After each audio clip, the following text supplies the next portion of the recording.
네, 두 번째 강의 시작하겠습니다.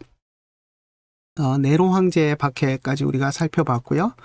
그 다음에 도미티아누스 황제의 박해부터 우리가 이제 좀 살펴봐야 되는데, 네로 황제부터 도미티아누스 황제까지 상당한 좀 시간이 있는데, 요 사이의 내용들이 정세적인 내용들을 조금 우리가 짚고 넘어가야 될 것 같아요. 왜냐하면 유대 전쟁, 그리고 이제 성전이 무너지고 하는 그런 내용들이 포함이 되어 있기 때문에, 또 여러분들이 성지순례를 가게 되거나 하면 이제 그런 마사다나 또 이제 뭐 예루살렘 통곡의 벽 이런 데를 방문하게 될 때 그 내용들과 밀접하게 연관이 돼 있어서 그 내용들은 우리가 좀 간단하게 살펴보는 것이 좋을 것 같습니다. 그래서 박해와는 직접 관련 없지만 네로 황제 이후의 상황을 조금 짚고 넘어가겠습니다. 시간을 할애해서요. 자, 네로 황제 때 유대 전쟁이 발발을 합니다. 그래서 이제 AD 66년 경인데요. 가이사랴 그리고 예루살렘을 중심으로 해서 유대인 폭동이 일어납니다. 유대인들이 이제 로마로부터 독립하기를 원했고요. 그리고 로마는 그걸 절대 허락하지 않죠. 그래서 이제 로마 군대를 보내서 진압을 하려고 했습니다. 그래서 유대 전쟁 초기에는 로마 군대가 뭐 그렇게 효과적인 진압을 하지 못하고 고전을 합니다. 그때 이제 등장한 것이 베스파시아누스 장군입니다. 네로 황제가 베스파시아누스 황제를 이제 나중에 황제가 되죠. 이제 장군을 사령관으로 이제 파견을 하는데, 유대 지역을 완전하게 이제 정복하라고 명령하고 대대적인 공세를 폈습니다. 그래서 베스파시아누스 황제가 AD 68년 이제 6월절 무렵에 예루살렘에 도착했고, 69년까지 예루살렘을 제외한 거의 모든 지역을 점령을 했습니다. 뭐 예루살렘만 남겨놨는데요. 그러는 사이에 로마에서 이제 격변이 일어납니다. 68년에 네로 황제가 이제 자살을 했고요. 그리고 이제 물론 이제 그 과정에서 로마 원로원이 날로 포악해지는 네로를 두고 볼 수 없어서 이제 반역자로 선고하고 처형을 결정하고 뭐 하는 이제 그런 혼란기를 겪었고요. 그래서 이제 결국 네로가 그러한 혼란기 속에서 이제 달아나다가 이제 결국 스스로 목숨을 끊는 자살을 선택을 합니다. 그래서 이제 네로가 죽은 다음에 원로원에서 이제 갈바라는 사람을 황제로 임명을 하는데, 이제 군부 내에서 이제 막 암투가 시작이 됩니다. 7개월 만에 이제 암살이 됐고요. 오토를 갈바가 암살되고, 그리고 나서 이제 친위대 갈바를 암살했던 친위대를 중심으로 오토 장군을 황제로 추대하는데요. 그런데 또 거기서 이제 독일 쪽에 있었던 그런 게르마니아 지역이죠. 게르마니아 부대를 중심으로 또 그것에 불만을 품고 반란이 일어나서 이제 그 지역에서 이제 유력한 장군이었던 비델리우스가 또 황제로 추대가 됩니다. 그래서 이제 비델리우스가 이제 로마로 군대를 이끌고 입성을 하고요. 그러면서 이제 로마의 이런 이제 군부 출신들, 황제들이 서로 내가 황제다 하면서 이제 내전이 일어나는 상황이 되었고, 이런 지금 상황을 볼 때 어떻게 보면 군부에서 가장 유력한 인물은 지금 예루살렘에 와 있는 베스파시아누스 장군이었습니다. 결국 베스파시아누스가 이제 돌아와서 예루살렘에서 군대를 철수하고 돌아와서 이제 이 모든 상황을 평정하고 이제 황제의 자리에 오릅니다. 그래서 이 AD 69년 이 해를 네 황제 해라고 이제 부를 정도로, 그러니까 네로 황제가 죽고 나서 이제 네 명의 황제가 서로 황제라고 이제 다투면서 군부에서 반란이 일어나고 했다가 결국 베스파시아누스 황제가 이제 굳건한 황제의 자리를 차지하는 그 사건을 이제 우리가 그렇게 부릅니다. 내 황제해 뭐 이렇게 이제 부르는데, 아무튼 69년을 끼고, 그러니까 68년에 네로가 죽고 69년에는 아주 복잡한 그런 황제 자리를 놓고 암투가 펼쳐졌고요. 자, 예루살렘을 정복하려던 베스파시아누스 황제가 이제 돌아와서 이제 황제가 돼버렸잖아요. 장군이 황제가 돼버리고, 그리고 예루살렘 전쟁을 마무리를 못했기 때문에 자기 아들 티투스 장군을 이제 예루살렘으로 파병을 합니다. 그래서 티투스 장군이 군대를 이끌고 이제 예루살렘으로 돌아가서 예루살렘 아버지가 이제 못 이룬 예루살렘을 완전히 함락을 합니다. 그러면서 이제 성전을 파괴하고 예루살렘 성전의 모든 보물들을 탈취해서 로마로 보내고 하는 일들을 이 티투스 장군이 했고요. 자기 아버지가 이제 황제가 되어 있었고, 그러니까 이제 어떻게 보면 아버지의 재정적인 것들을 황제로서의 그런 업적을 또 서포트하기 위해서 아들이 예루살렘 성전의 모든 보물들을 다 탈취해서 로마로 보냈고, 사실 이제 들리는 이야기로는 그 돈으로 베스파시아누스 황제가 로마에 있는 콜로세움, 우리가 잘 아는 그 원형극장 콜로세움을 건축했다라는 이야기가 있습니다. 그리고 이제 티투스 장군이 성전을 완전히, 그러니까 유대인들의 구심점이 되는 것이 성전이니까 성전을 완전히 박살을 내버려야 유대인들이 다시 반란을 일으키지 못할 것이다라고 해서 이제 성전을 다 무너뜨려 버렸고요. 그리고 서쪽 벽이죠. 서쪽 벽 하나만 남겨놓았는데, 그것이 이제 오늘날까지도 남아 있으면서 유대인들이 통곡의 벽이라고 해서 늘 찾아가서, 그러니까 성전이 다 무너져 버리고 벽 하나만 남은 거죠. 그리고 지금 원래 성전태에는 지금 이제 이슬람 사원이 서 있는데, 아무튼 이슬람 사원은 후대에 이제 세워진 것이지만 그 당시에 이미 AD 70년에 성전은 다 무너지고 벽 하나만 남아 있게 되었습니다. 그래서 이제 그것이 오늘날까지도 유대인들이 울면서 기도하는 통곡의 벽이 됐고요. 그리고 예루살렘이 함락된 후에도 유대인들은 이제 사해 부근에 있는 마사다 요새 네로가 세워놓은 그 궁전, 사해 근처에 있는 요새 궁전에 거기에 이제 올라가서 항전을 했고요.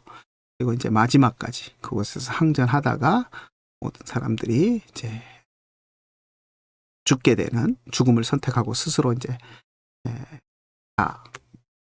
죽는 그런 선택을 하게 되죠. 그래서 마사다 가보면 이제 사해 반대쪽 한쪽에 이제 모래 흙 언덕을 쌓아서 이제 로마 군대가 진입했던 그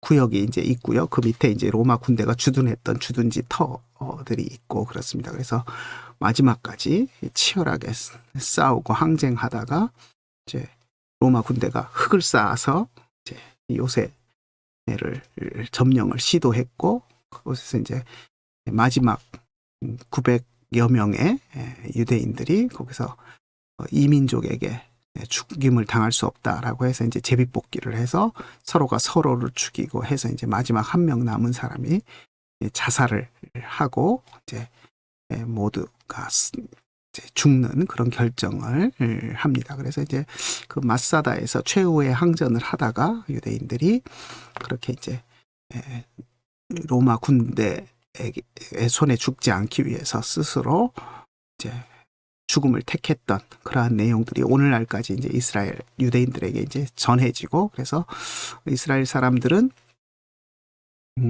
오늘날까지도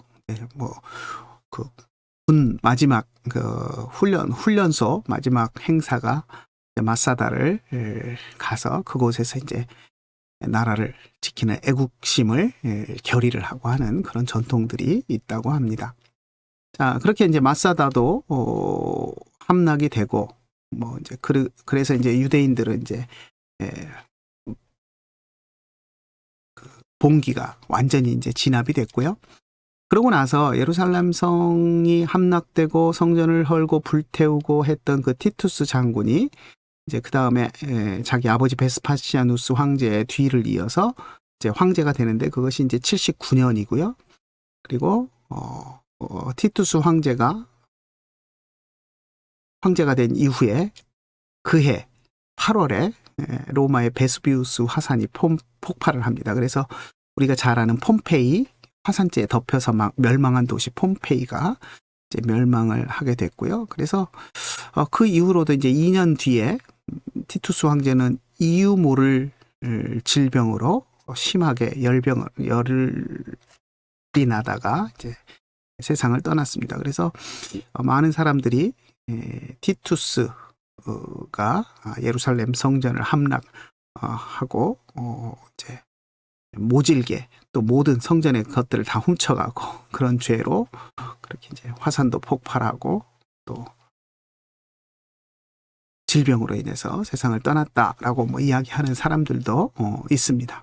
아무튼 그렇게 이제 베스파시아누스 그리고 티투스 황제로 이어지고요. 그리고 나서 이제 티투스 황제가 죽고 나서 그 다음에 이제 집권한 것이 두 번째 박해를 했던 이제 도미티아누스 황제입니다. 티투스 황제가 이제 갑자기 죽고 나서 이제 그의 동생 도미티아누스가 황제가 되는데 도미티아누스 황제는 처음에는 이제 자기가 황제로서 업적을 쌓아보려고 많은 노력을 했습니다. 그런데 황제로서 어떤 업적을 쌓는 것이 여의치가 않았죠. 그러다 보니까 이제 뭐랄까 좀 억지로 사람들의 존경을 받아보려고 다양한 시도들을 합니다. 그래서 이제 올림픽을 본따서 4년마다 열리는 경기를 만들고요. 그리고 이제 그때마다 화려한 옷을 입고 나타나서 이제 뽐내기도 하고 이제 자기의 초상이 새겨진 관을 만들어서 또 경기 심판들에게 모두 다 착용하도록 명령을 할 뿐 아니라 또 자기를 이제 공식적으로 신격화하는 그런 작업을 합니다. 그래서 자기를 주와 하나님이라는 이름으로 공식적으로 이제 부르게 하면서 숭배를 요구했고요. 근데 사실 황제가 업적을 통해서 존경을 받지 않고 이렇게 이제 강제에 의해서 자기를 숭배하라고 요구하면 그것은 무리수가 될 수밖에 없습니다. 그래서 이제 많은 사람들이 황제 숭배에 불만을 품고 이제 저항을 했는데요. 이 황제 숭배에 대해서 강력하게 저항한 가장 주된 세력이 유대교와 기독교였습니다. 그래서 이제 특히 기독교인들은 더더욱 이제 황제 숭배를 반대하면서 이제 항거를 했는데요. 그러다 보니까 도미티아누스 황제 입장에서는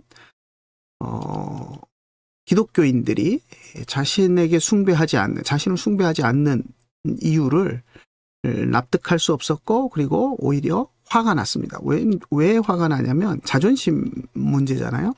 기독교인들은 일개 목수의 아들인 나사렛 예수를 신으로 섬기면서 그렇게 예배하면서 로마 황제인 자기는 숭배하지 않겠다라는 것을 이해할 수가 없었던 거죠.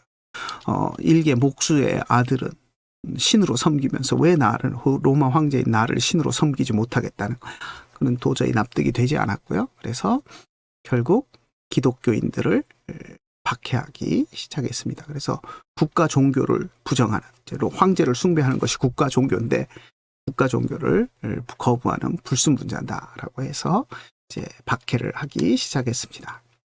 특히 이제 로마와 이제 소아시아 지역에서 황제 숭배를 거절한다는 이유로 기독교에 대한 박해가 아주 극심했고요.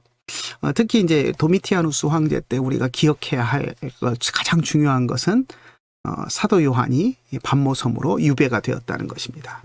이때 이제 반모섬으로 유배될 때 사도 요한의 나이가 거의 90대 후반으로 우리가 추정을 하는데요.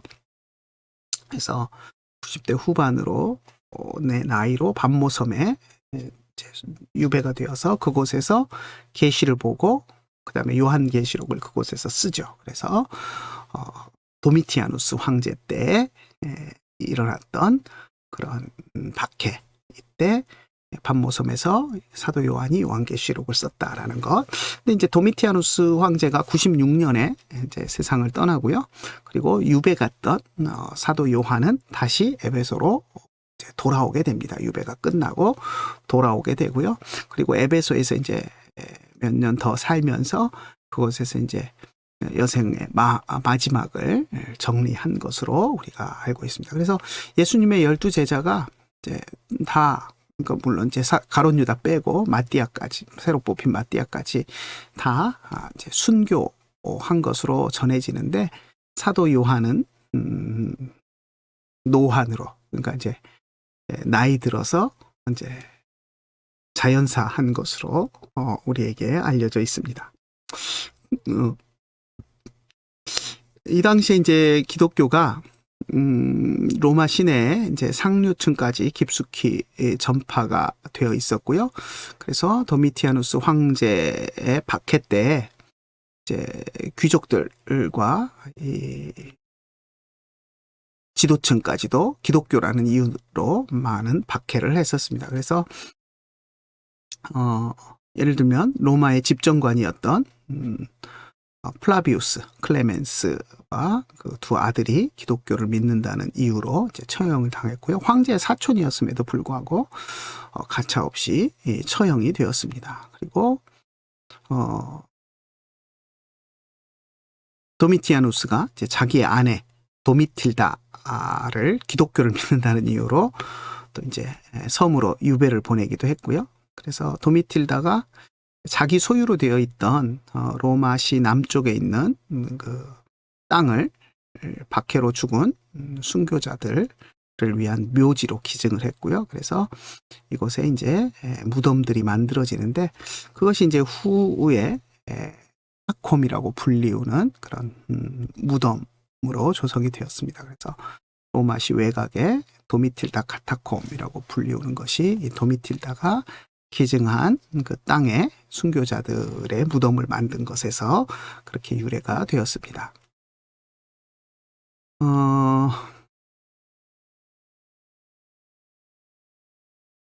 이제 그 다음에 이제 도미티아누스 황제 때 로마의 로마의 감독이었던 클레멘트가 순교를 하고요. 또 많은 성도들이 카타콤 무덤으로 그렇게 이제 피신을 해서 무덤 안에서 숨어 지내면서 예배드리고 했던 그런 기록들이 있습니다. 아무튼 도미티아누스 황제가 이렇게 이제 두 번째 10대 박해 두 번째를 장식합니다. 자, 그 다음 박해는 이제 트라이아누스 황제 때인데요. 자, 도미티아누스가 죽고 나서 이제 오현제 시대라고 불리우는 시대가 도래합니다. 예. 그 5명의 현명한 왕이다, 뭐 이렇게 이제 우리가 부르는데요. 이 5명의 황제들은 자기 아들로 후계자를 삼은 것이 아니라 정말 지혜롭고 황제가 될 만한 인물들을 양자로 삼아서 이제 황제 자리를 물려주는 그런 전통들을 만들었습니다. 그래서 이제 도미티아누스가 죽고 네르바가 황대로 추대가 되었고요. 그다음에 이제 네르바로부터 시작해서 트라야누스, 하이드리아누스, 안토니우스 피우스, 그리고 마르크스 아우렐리우스까지 모두 다 양자를 통해서 이제 입양이 되고 황제가 되는 그런 시대들인데, 이 5명의 황제를 우리가 역사 속에서 오현제 뭐 이렇게 부르면서 상당히 훌륭한 황제로 추앙을 합니다. 하지만 우리는 이들을 훌륭한 황제로 추앙할 수가 없습니다. 왜냐하면 이 시대에 또 박해가 계속해서 일어났기 때문입니다. 네르바 황제가 96년에서 98년 잠시 이제 황제가 되었고요. 그리고 네르바가 죽고 나서 이제 트라이아누스가 이제 후계자가 되어서 이제 황제가 되는데요. 이 트라이아누스가 이제 또 기독교를 박해합니다. 트라이아누스가 98년부터 이제 117년까지 황제 자리에 있으면서 이제 기독교를 박해를 하는데요. 뭐 조직적으로 박해를 한 것은 아니지만 산발적으로 이제 기독교인이라는 것이 발각되면 그 기독교인이라는 이유 하나만으로 이제 처벌하도록 그렇게 했습니다. 사실 이 트라이아누스 황제는 이제 게르마니아 지역, 독일 지역이죠. 그쪽에서 이제 군사를 이끌고 있던 그런 이제 장군이었는데 이제 황제가 되어서 로마로 와서 이제 로마 제국을 통치하면서 영토도 확장을 하고요. 이제 훌륭한 황제로서의 그런 업적을 쌓습니다.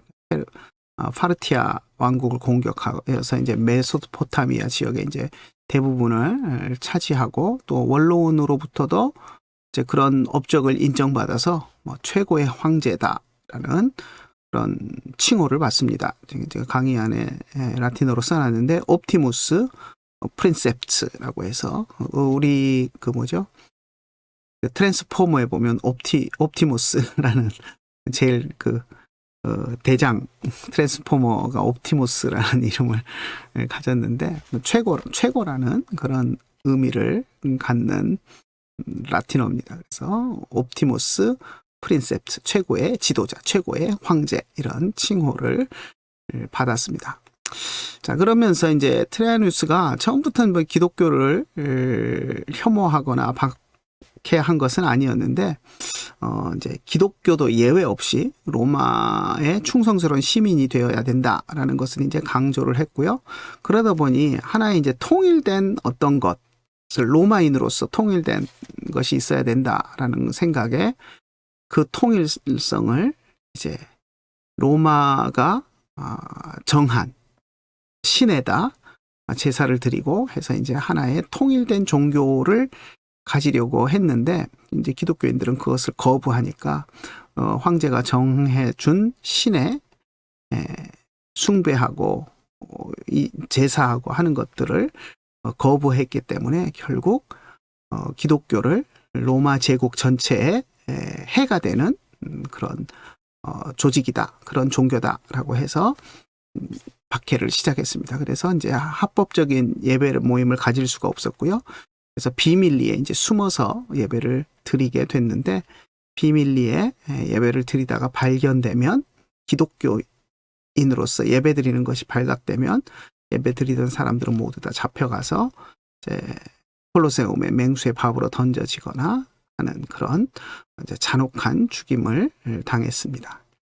그래서 이제 트라이아누스 황제 때 그 소아시아 북부의 비두니아 지역에 이제 그 지역을 다스리던 플리니라는 그런 총독이 있는데요. 그 플리니가 기독교인들에 대해서 기독교인들이 어떻게 예배드리는지 이제 그런 것들을 써놓은 것이 있는데 이제 그것이 이제 초대교회 우리 기독교인들의 예배 모양 이런 것들을 좀 알려주는 그런 근거가 됩니다. 그래서 보면 이제 그런 것들에서 주일날 모여서 예배드리고 뭐 기도하고 이제 성찬식을 행하고 하는 것들 이런 것들을 이제 볼 수가 있고요. 아무튼 플리니가 또 이제 로마 황제의 명령을 받아서 기독교인들을 박해했던 그런 기록들이 있습니다. 여러분들이 한번 자세한 것들은 읽어보시고요. 트라이아누스 황제 때 이그나티우스라는 우리 이제 유명한 안디옥 감독이 이때 순교했습니다. 그래서 아주 뭐 공식적으로 이제 또 트라이아누스 황제는 기독교인이라는 이유만으로 이제 처벌할 수 있도록 공식적인 뭐 법 규정을 만들어서 이제 문서화해서 기독교를 박해하는 것이 이제 합법적인 그런 것으로 딱 만들어 놓은 그런 황제입니다. 그래서 사실 이 트레이아누스가 로마 제국의 역사, 일반 세계사 속에서는 오현제 현명한 왕의 하나로 또 추앙받지만 우리 기독교에서는 기독교를 이제 공식적으로 법규로 정해서 기독교를 박해한 그런 황제로서 우리는 기억하게 됩니다. 자, 네 번째죠. 네 번째가 이제 하이드리아누스 황제인데요. 이 하이드리아누스 황제도 오현제에 들어있는 황제죠. 트라이아누스 다음을 잇는 하이드리아누스 황제인데요. 이 하이드리아누스 황제 역시도 계속해서 기독교를 박해했습니다.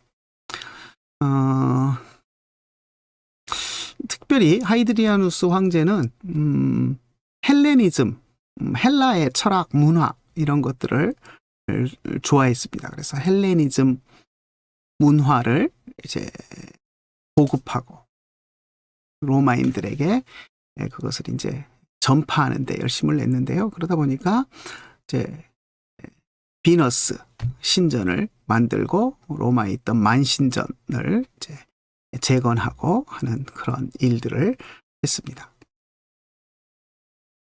하이드리아누스 황제는 법치주의를 신봉한 황제였기 때문에 근거 없는 고발로 인한 기독교인의 처벌은 금했습니다. 그러니까 이제 기독교인들이 박해를 당하는 상황이다 보니까 내가 저놈 미워 그러면 제 기독교인이에요 하고 이제 고발하는 일들이 많았거든요. 이제 그런 것에 대해서 정말 기독교인인가 아닌가, 기독교인이라는 증거가 있어야 처벌을 하지 그냥 단순히 고발만 해서는 처벌하지 못하도록 하는 그런 엄격한 규칙들을 만들기도 했습니다. 하지만 그럼에도 불구하고 그렇다고 기독교에 관용을 베푼 것이 절대 아니었고요.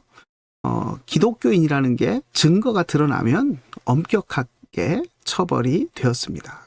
단지 증거가 없이 무고하는 경우에는 처벌을 하지 않도록 했지만 어떤 증거라도 저 사람이 기독교인이라는 것이 드러나면 처벌을 하도록 그렇게 했습니다. 그래서 이제 뭐 또 황제 숭배에도 요구를 했고요. 그래서 황제 숭배 그리고 우상 숭배를 강요하고 그리고 기독교인을 숨겨준 사람도 이제 그 증거가 드러나면 처형을 하도록 하는 그런 제도들을 만들었습니다.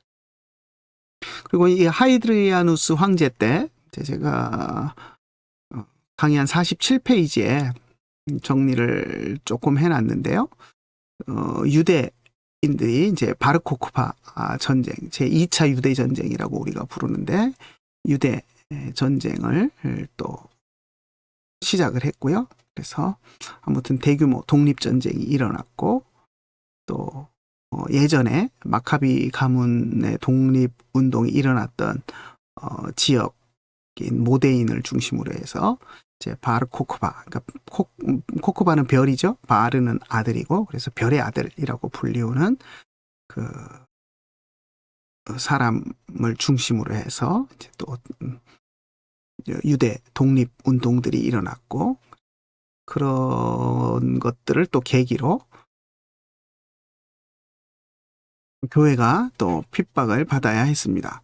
또 이제 교인들 가운데는 또 유대 그리스도인들이 많았기 때문에 또 로마인들의 눈에는 기독교인과 유대인들이 그렇게 구분돼 보이지 않았기 때문에 유대 독립 운동들이 일어나면서 교회도 함께 이제 핍박을 받는 그런 모양새였고요.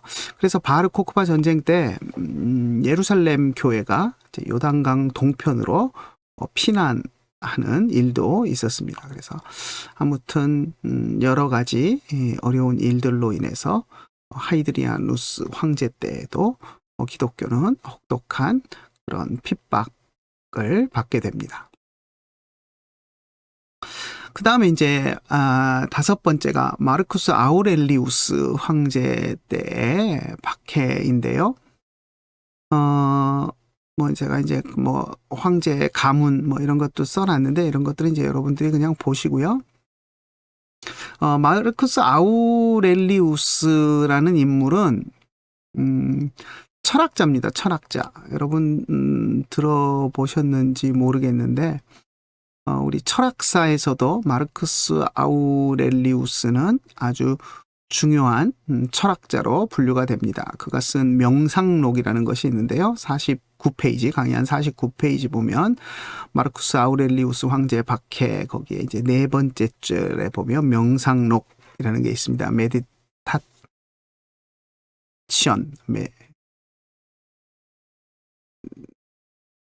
영어로 메디테이션이고요. 그 전에 또 독일어 발음이 자꾸 나오려고 그러는데 메디타치옹 막 이러려고 그러는데 아무튼 영어로 메디테이션이라는 그 명상록 이제 철학사에서도 아주 유명한 그런 책입니다. 그래서 마르쿠스 아우렐리우스는 철학자 황제로서 세상 사람들에게는 존경받는 황제입니다. 그런데 그 역시도 또 기독교인들을 혹독하게 박해한 인물이기 때문에 또 우리는 마르쿠스 아우렐리우스를 또 좋아할 수만은 없습니다. 아무튼 초기에 그는 뭐 기독교인들을 그다지 그렇게 미워하거나 그러지는 않았었습니다. 그런데 이제 지방 관리들이, 지방 총독들이 박해하는 것에 대해서 뭐 하지 말아라 이런 얘기도 하지 않고 그냥 별 관심이 없이 그렇게 지냈는데 이제 집권 후반기가 되면서 기독교에 대한 그런 잘못된 판단으로 인해서 기독교인들을 미워하고 이제 박해하기 시작했습니다. 그가 이제 철학자로서 어떻게 보면 인간의 이성 이런 것들을 이제 좋아하고 또 이제 상당히 높이 가치를 부여했는데 기독교는 인간의 이성 이런 것들보다는 하나님에 대한 절대적인 그런 신앙 이런 것들을 가졌기 때문에 이성적으로 행동하지 않고 이성을 초월하는 신앙을 보여줬기 때문에 마르쿠스 아우렐리우스의 입장에서는 별로 그렇게 좋아할 수 있는 요소가 없었습니다. 그래서 그는 기독교 신앙을 미신적인 것으로 취급을 합니다. 그러니까 이성적인 판단과 이성적인 것을 추구하는 황제의 입장에서 볼 때 이성적인 것을 초월한 그런 기적과 뭐 이런 것들을 이야기하는 기독교는 미신으로밖에 보이지 않았던 거죠. 그래서 이제 그렇게 기독교인들을 미워했고, 근데 아이러니하게도 이성을 중요시한다는 사람이 오히려 미신적인 행동을 보입니다. 그러니까 자기 임기 동안에 여러 가지 이제 재앙들이 뭐 지진이라든가 전염병이라든가 이런 자연재해들이 발생을 하는데 그런 것들을 기독교인 때문이다라고 그렇게 주장을 하면서 기독교인들을 박해했습니다. 전혀 이성적이지가 않죠. 그렇죠? 이성을 추구한다라는 사람이, 그래서 기독교를 미워한다는 사람이 자연재해를 기독교인의 탓으로 돌리면서 기독교를 박해하는 그런 어처구니 없는 모습들을 보여줍니다.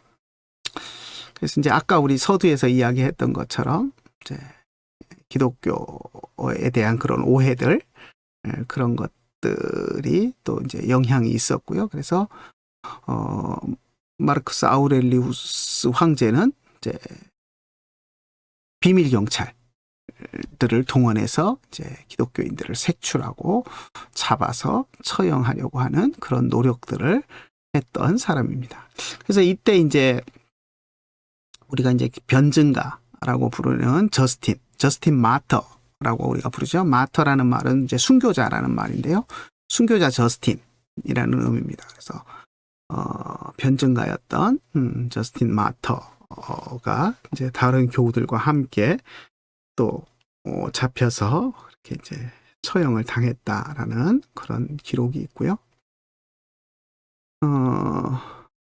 뭐 나중에 우리가 또 보겠지만 이 저스틴 마터는 또 여러 가지 책들을 쓰고 이제 변증가라고 불리우니까요. 변증가라는 것은 이단이나 또 이제 비기독교인들에게 참 기독교 신앙이 무엇인가를 이제 설명해 주는 역할을 하는 그런 사람이기 때문에, 여러 가지 이제 책을 많이 썼습니다. 제2 변증서, 유대인과 트리퍼와의 대화, 제1, 2 변증서, 그리고 이런 책들을 써서 우리들에게까지 알려지고 있는 그런 사람입니다.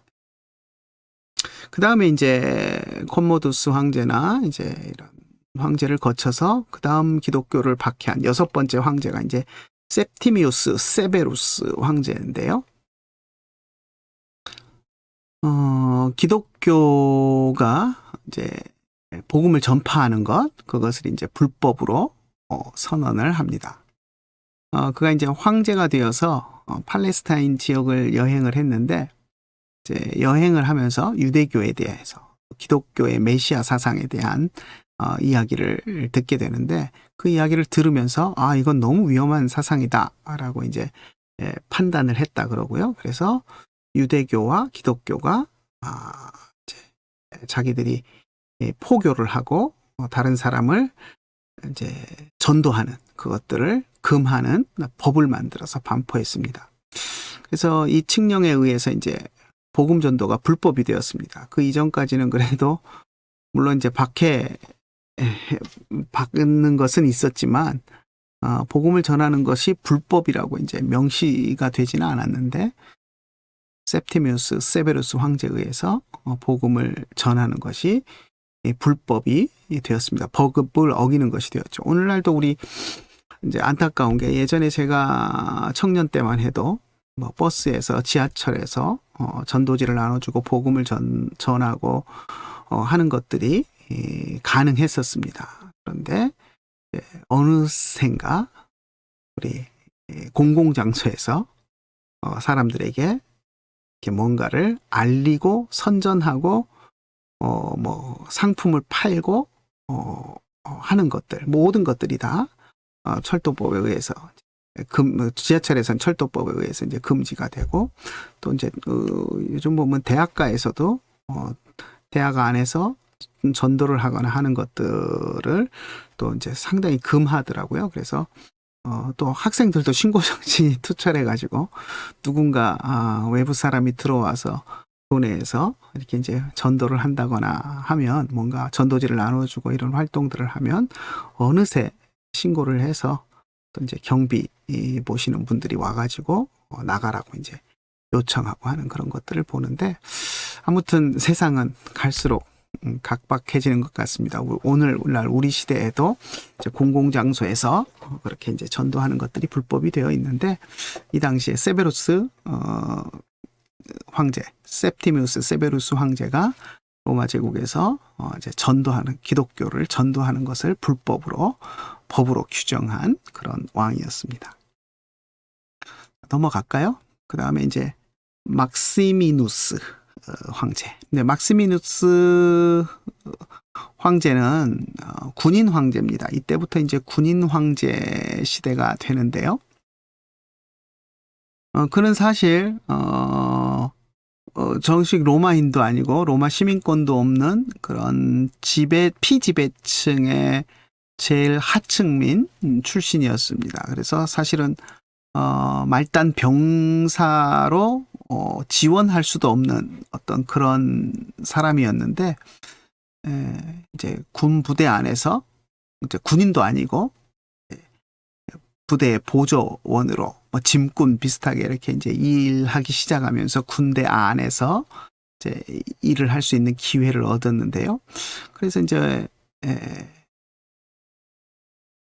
거기서 이제 두각을 나타내기 시작합니다. 사실 어려서부터 이제 그 종살이 비슷하게 이제 어린 시절에 살면서 가축을 키우면서 말을 타고 무기를 들고 도둑들과 싸우며 했던 그런, 어려서부터 했던 그런 일들이 있는데, 그것이 이제 군대 안에서 허드렛 일을 하면서 그런 자기가 익혔던 것들이 이제 드러날 수 있는 그런 기회가 됐고요. 그래서 많은 사람들에게 인기를 얻었고, 그리고 이제 그걸 눈여겨봤던 지휘관이 이제 경호병으로 일할 수 있도록 해주면서 사실 사병도 될 수 없는 그런 자격의 사람이 이제 군인이 되고 군대 안에서 업적을 쌓으면서 점점 계급이 높아지고 하면서 결국은 황제의 자리까지 올라가는 그런, 그러니까 어떻게 보면 흙수저에서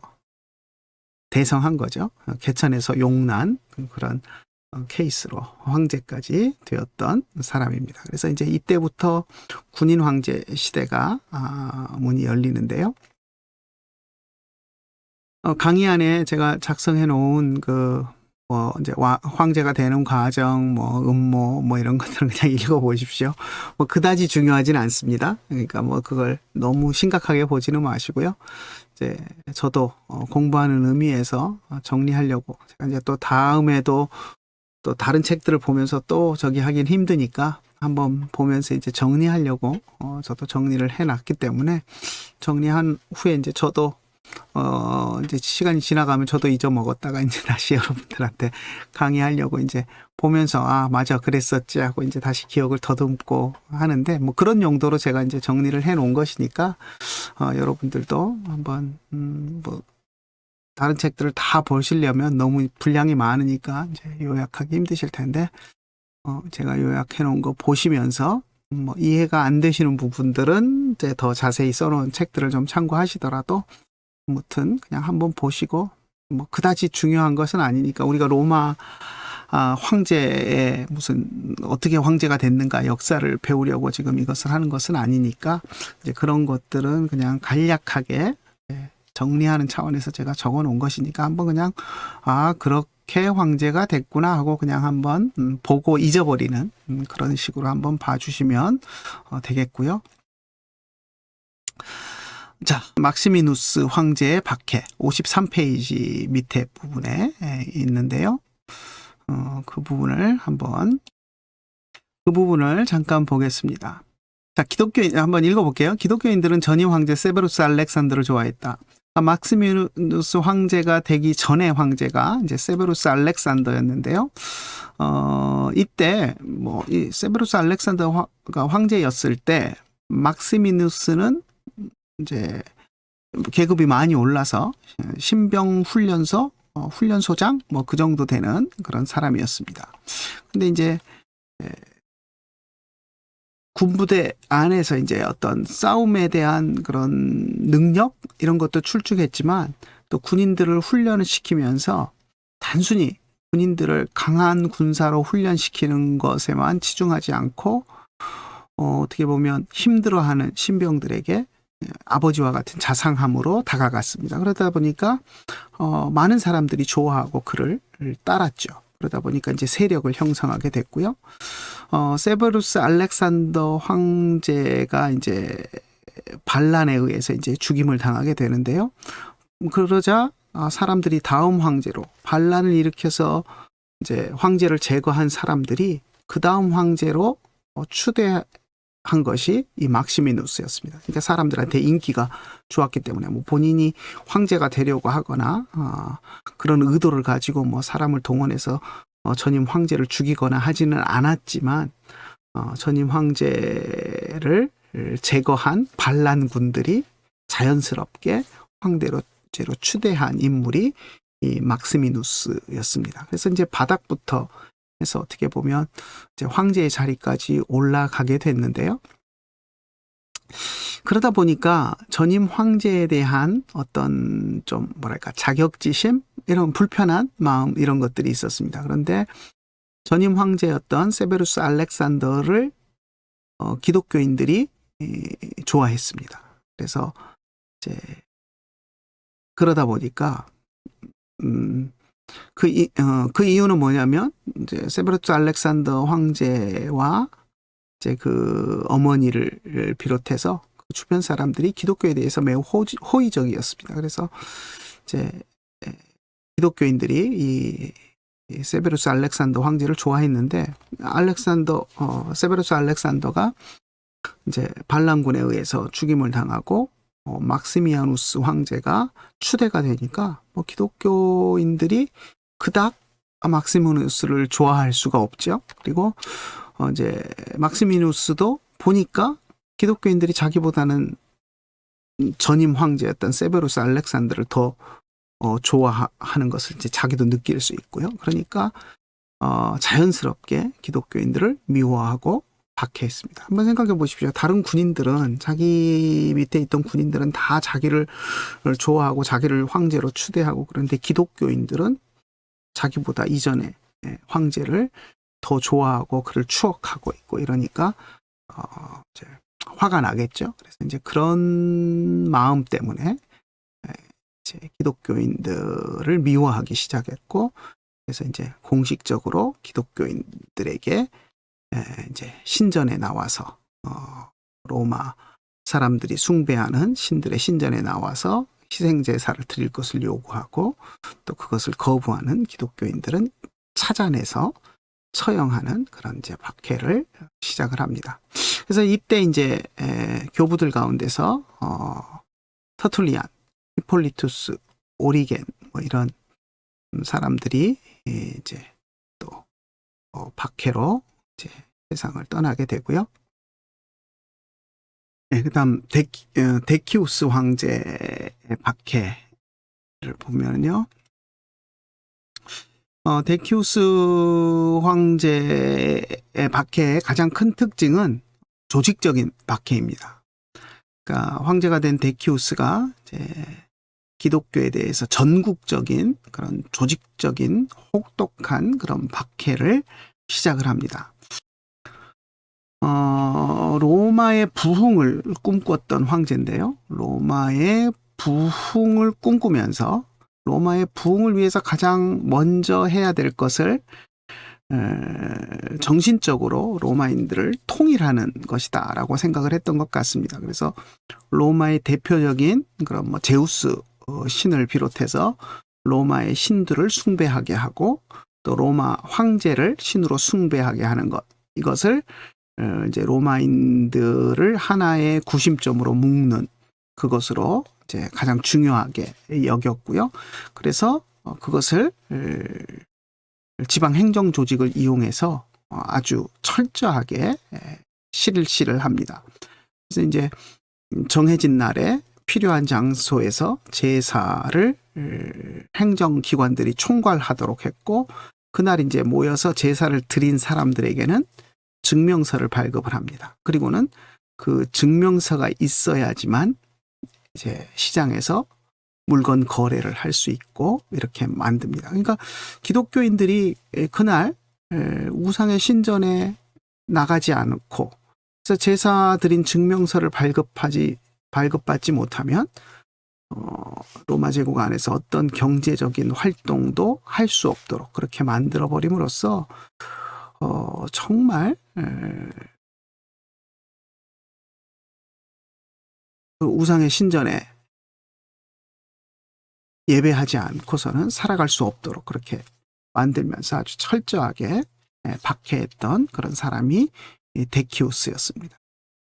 그래서 참 이때 많은 사람들이 이제 무슨 먹고 사는 것이 지금 당장 문제가 생기니까요. 그래서 많은 사람들이 또 배교를 하기도 했고, 또 많은 사람들이 목숨을 걸고 또 신앙을 지키다가 순교하는 사람들도 생겨나고 하는 그런 모습들을 보게 됩니다.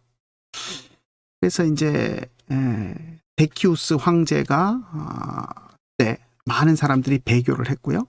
그러다 보니까 데키우스 황제가 죽고 나서 박해가 잠시 수그러드니까 이제 다시 박해 때 교회를 버리고 또 배교하고 먹고 살기 위해서 목구멍이 포도청이라고 배교했던 사람들이 다시 슬그머니 교회 안으로 들어오니까, 이때 이제 노바티안이라는 사람을 중심으로 해서 배교했던 자들을 교회가 다시 받아줄 수는 없다라는 이제 주장을 했고, 그로 인해서 또 교회 안에서 많은 문제들이 발생하게 됩니다. 그러니까 배교했던 사람이 다시 돌아왔을 때 사랑으로 품고 받아줘야 된다는 사람도 있고, 이제 그렇지 않다. 저 사람들은 예수님을 버리고 갔던 사람들이기 때문에 절대 교회 안에 받아들여 줘서는 안 된다라고 이제 주장했던 그런 노바티안을 비롯한 그런 사람들이 있고, 아무튼 데키우스 황제 때 이제 혹독한 박해로 인해서 다른 때보다 더 많은 사람들이 배교했던 일들이 일어났다라는 것이고요. 자, 그 다음에 9번째 박해, 발레리아누스 황제의 박해입니다. 처음에는 발레리아누스 황제가 기독교인들에게 호의를 베풀었는데, 이제 황제로 있으면서 이제 가뭄도 심해지고 여러 가지 이제 좋지 않은 일들이 국가에 자꾸 일어나니까 그런 것들을 또 기독교 박해로 연관을 시켜버립니다. 기독교인들이 제우스 신전이나 이런 데 이제 제사를 안 드리니까 제우스 신이 노했다 뭐 이러면서 이제 기독교인들을 박해하는 그런 구실을 삼았던 것이고요. 또 교회 재산을 몰수하고 집회를 금지시키고 하는 그런 일들을 했습니다. 그리고 이제 알렉산드리아의 감독 디오니시스가 귀향을 갔었고요. 그리고 나서 이제 나중에 발레리안 황제, 발레리아누스, 발레리안, 뭐 똑같은 황제입니다. 이게 라틴어 이름은 뒤에 우스를 떼고 이렇게 발음하기도 합니다. 그래서 발레리아누스, 발레리안 똑같은 거고요.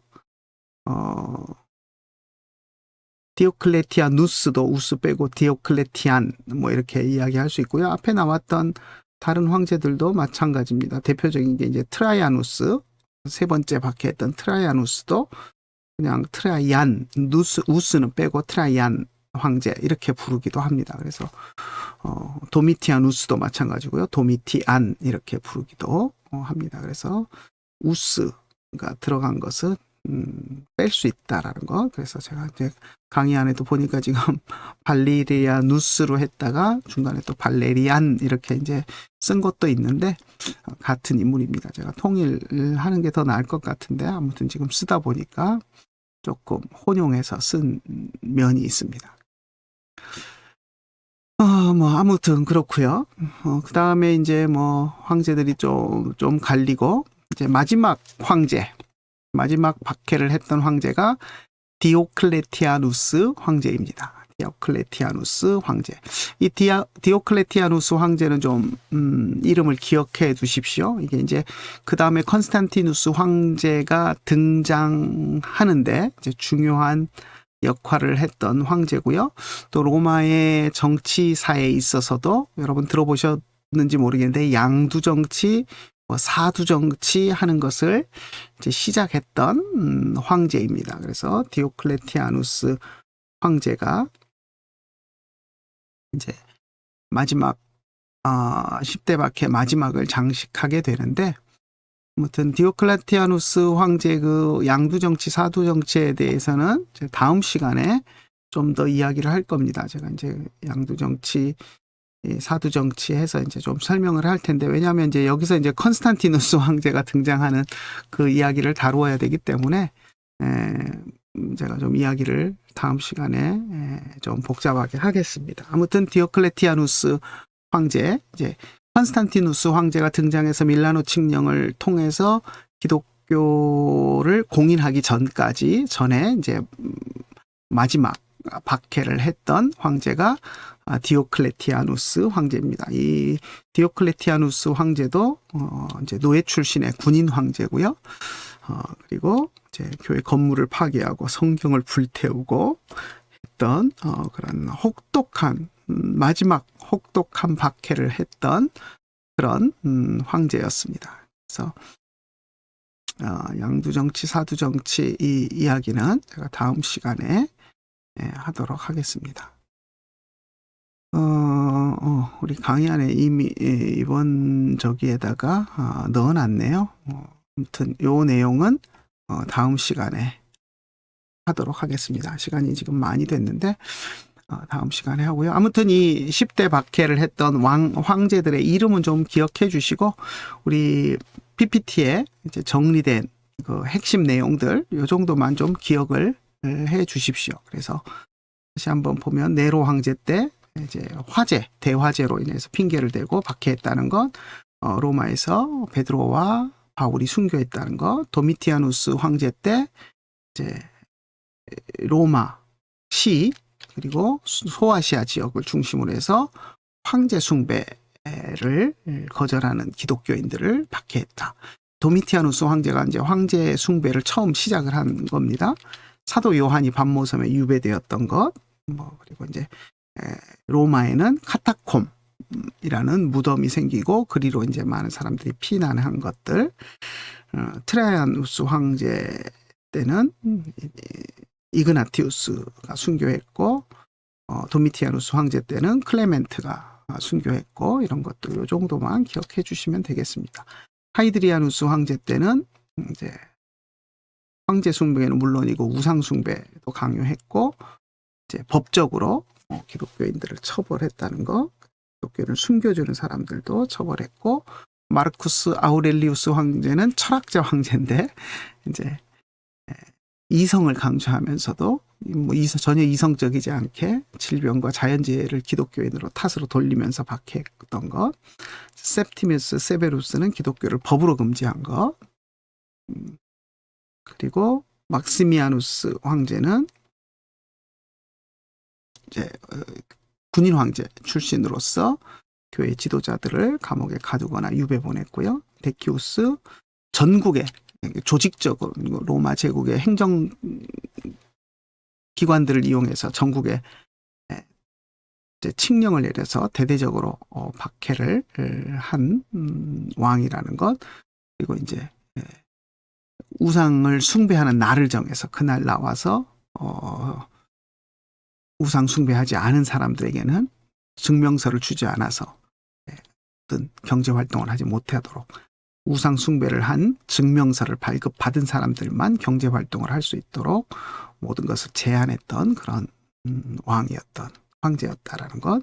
발레리아누스 황제는 이제 토지도 몰수하고 교회 재산을 몰수하고 집회도 금지하고 하는 그런 이제 초강수를 두었고요. 마지막 디오클레티아누스 황제 역시도 이제 혹독한 그런 박해를 했습니다. 그래서 교회 건물을 파괴하고 성경을 모아서 불태우게 하고, 그래서 이때 이제 성경을 모아서 불태울 때 교회 감독들에게 모아가지고 오라라고 명령하고, 이제 그 중에서 이제 감독들 가운데서 성경을 모아다가 불태우도록 내주고 자기의 안전을 보장받고 했던 그런 몰지각한 사람들도 있었습니다. 그래서 아무튼 그런 것들도 이제 나중에 박해 후에 그 사람들을 교회에서 받아줄 것이냐 말 것이냐 하는 그런 문제들이, 복잡한 그런 문제들이 많이 생겨났었습니다. 그래서 뭐 10대 박해 짧은 시간에 후루룩 우리가 살펴보았는데, 아무튼 많은 황제들이 있었지만 그 가운데 이제 산발적으로 기독교를 혹독하게 박해했던 10명의 황제들이 있었다.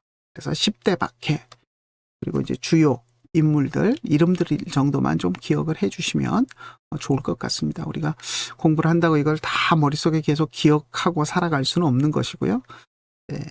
특징적인 건 몇 가지만 여러분들이 좀 기억을 하려고 노력해 주시면 좋겠습니다. 산만하게 한 것 같은데 아무튼 뭐 더 자세하게 어떻게 할 수도 없는 것 같고요.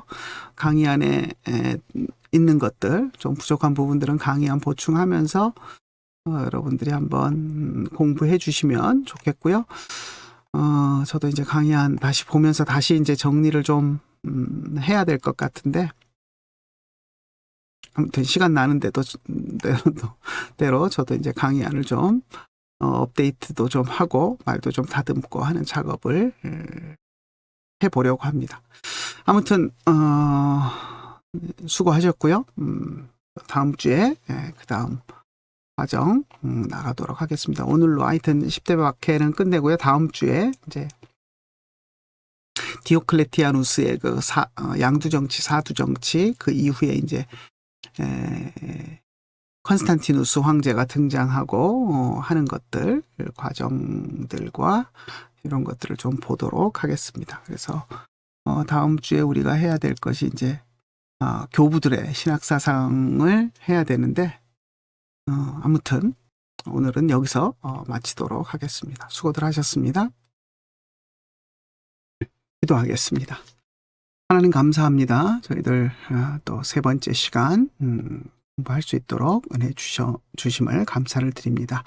어떻게 보면 좀 지루하고 딱딱할 수 있는 내용들이지만 우리가 또 잘 정리하고 마음속에 새기고 박해 기간 동안에 또 그 박해를 통해서 참고 인내하며 또 믿음을 지켰던 신앙의 선배들을 기억할 수 있는 마음들을 우리들에게 허락하여 주시옵소서. 다음 주에 또 만날 때까지 각자 삶의 터전에서 잘 또 준비하고 공부하고 또 사역하고 또 살아갈 수 있도록 은혜 더하여 주시옵소서. 예수님의 이름으로 기도드리옵나이다. 아멘.